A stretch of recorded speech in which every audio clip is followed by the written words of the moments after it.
Hey, let me ask you something real quick. You ever give someone everything, your time, your energy, your loyalty, and they treated it like it was just normal?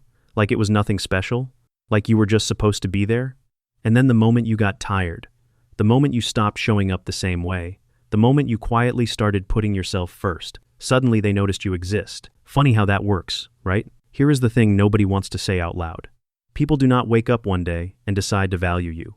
They feel it when the option to have you starts slipping away, not when you cry, not when you fight, not when you write that long message at 2 a.m. that you should not have sent. They feel it when you go quiet, when you stop reaching, when you pull your energy back like you finally remembered what it was worth. You do not need to beg anybody. You do not need to block anybody. You do not need to do anything dramatic. You just need to do one thing, and I am going to show you exactly what that is. Stick with me. Because by the end of this, you are never going to chase anyone the same way again. Here is what most people do when they feel ignored, taken for granted, or pushed to the side. They send one more message. They check the person's profile for the 10th time that day. They rehearse a whole conversation in their head about why they deserve better. They beg, they fight, they block, they unblock, they block again. Sound familiar? And here is the sad part. None of that works. None of it. Because you cannot make someone feel your value by chasing them. When you chase someone, you are literally telling them, without words, I need you more than I need myself. And people treat you the way you teach them to. So if you are always available, always forgiving too fast, always coming back before they even said sorry, you taught them that they can have you anytime, for free, with zero effort. You did not mean to, I know that. But that is what happened. And here is the thing they never taught you in school, never showed you in movies. The moment you stop teaching people that lesson, everything shifts. Think about it like this. You have a phone charger, and every single day someone borrows it, never says thank you, never asks if you need it, just grabs it and uses it like it belongs to them. And you let them, because you are a good person, because you do not want drama, because somewhere inside you, you are hoping that if you keep being generous, they will eventually start to appreciate it, but they do not. They just keep taking. Now imagine one day you stop leaving it out. You just quietly put it away. Suddenly, they notice the charger is gone. Suddenly, they realize they actually needed it. Suddenly, what they ignored becomes something they miss. That is not a charger. That is your energy. That is your time. That is you. And the moment you stop leaving yourself out for everyone to use without gratitude, people start to feel the weight of what they had been taking for free. There is one thing more powerful than any argument, more powerful than any long paragraph you stayed up all night writing, more powerful than blocking someone or making them jealous or doing anything dramatic. It is called quiet power. And it works like this. You stop explaining yourself. You stop chasing them. You stop pouring energy into someone who is not pouring it back. You just pull back. Quietly, calmly, without making a big announcement about it. No dramatic speech. No, I am done with you. No blocking and waiting for them to panic. You just redirect your energy back to yourself. And here is what happens on their end that nobody talks about. When someone is used to you always being there, always texting first, always making plans, always being the one who cares more, and then suddenly you are not there, their brain notices. Not right away. First, they feel relieved. Like, okay, cool, no pressure. Then they feel something strange, a little quiet, a little too quiet. Then they start asking themselves, wait, why have I not heard from them? Then they check your page. Then they start remembering all those small moments, all that effort you gave, the way you showed up, the things you did that they never said thank you for. And that is when it hits them, not your words. Your absence. See, people do not value what they have until they feel what life looks like without it. That is not a strategy. That is just human nature. And when you stop giving yourself away for free, when you start moving like someone who knows what they are worth, the whole energy changes. Now, here is where most people mess it up. Because when they hear pull back, they think it means cold, mean, petty.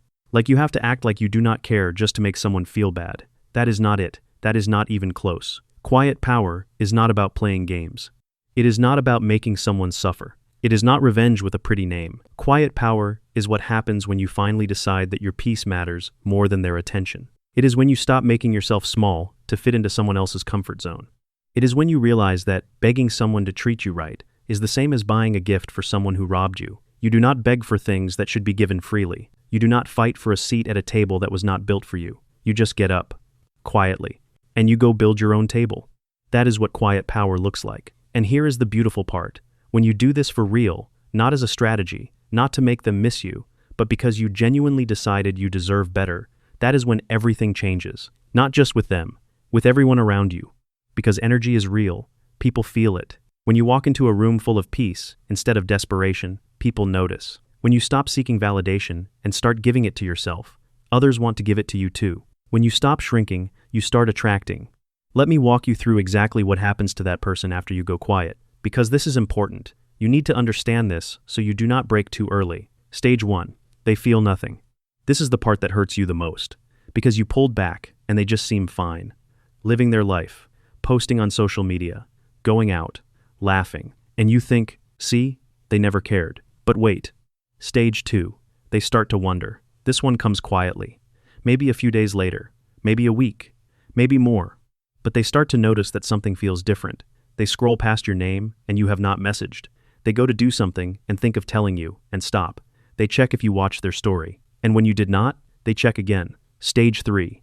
It hits them. This is the one.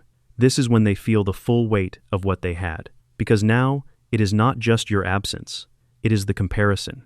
They are comparing how things feel now, quiet, a little empty, to how things felt when you were fully present, fully giving, fully there. And that comparison does something to a person. It makes them miss you, not because they are dramatic, but because now they finally see what they were taking for granted when it was right in front of them. Some people reach out at this stage, some do not.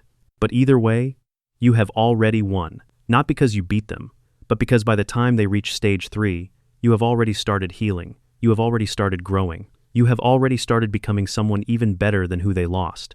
While all of that is happening on their end, here is what should be happening on yours. You should be building yourself, not to make them jealous, not to show them what they missed on your Instagram, just because you deserve it. Pick up the thing you put down when you were too busy thinking about them.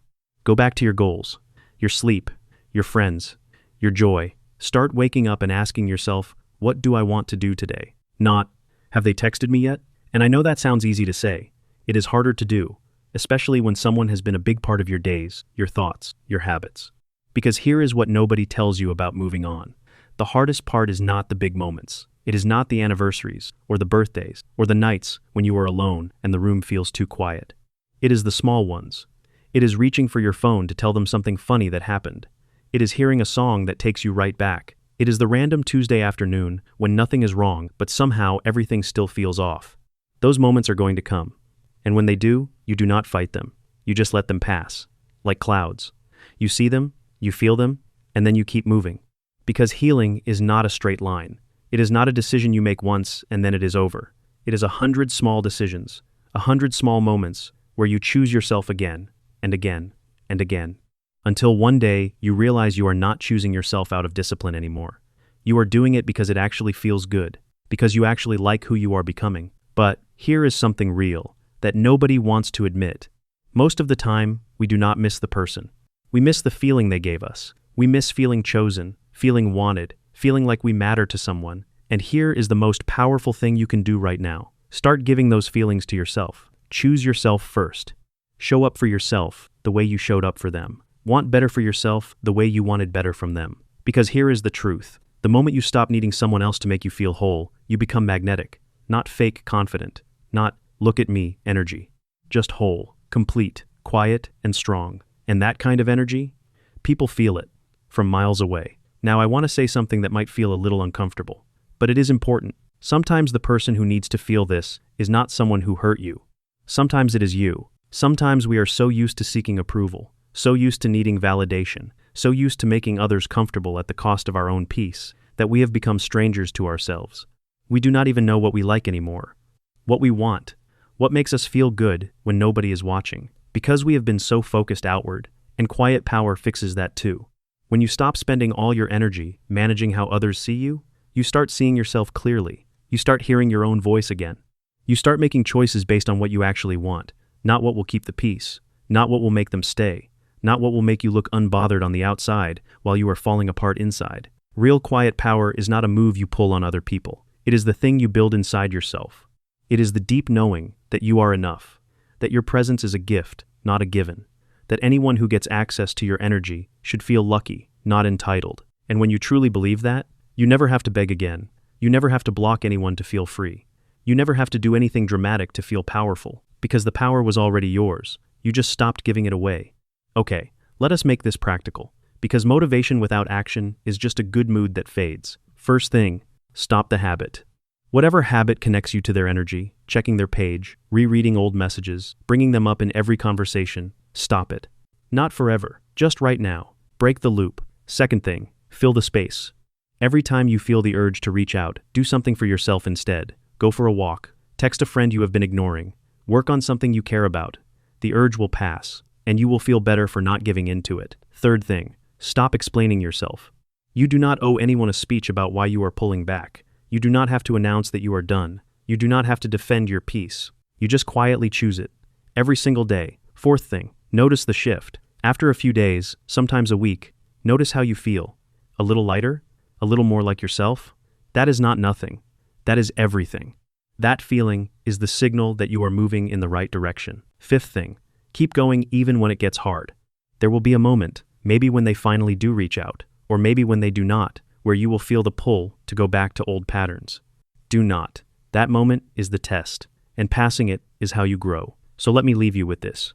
You do not need to beg anyone to see your worth. You do not need to block anyone to feel free. You do not need to make noise to be felt. You just need to choose yourself, quietly, and trust that the right people, the ones who actually deserve your energy, will feel it. The ones who took you for granted, they will feel it too. Maybe not right away, but they will. And by then, you will be so deep into your own peace, so rooted in your own growth, so focused on your own life, that even if they come back, you will realize you do not need them to. That is the whole point. Not revenge, not manipulation, not games. Just freedom, just peace, just you choosing yourself every single day until that choice becomes the easiest thing you have ever done. Now here is what I want you to do right now. Leave one word in the comments that describes how you feel after watching this. Just one word. I read every single one. And if this hit you somewhere real, if it said something you needed to hear, share it with one person who needs this today. Because sometimes the right words, at the right time, change everything. I will see you in the next one. And trust me, the next video is something you are going to want to watch all the way through, because we are going even deeper into this. Take care of yourself. That is not optional anymore.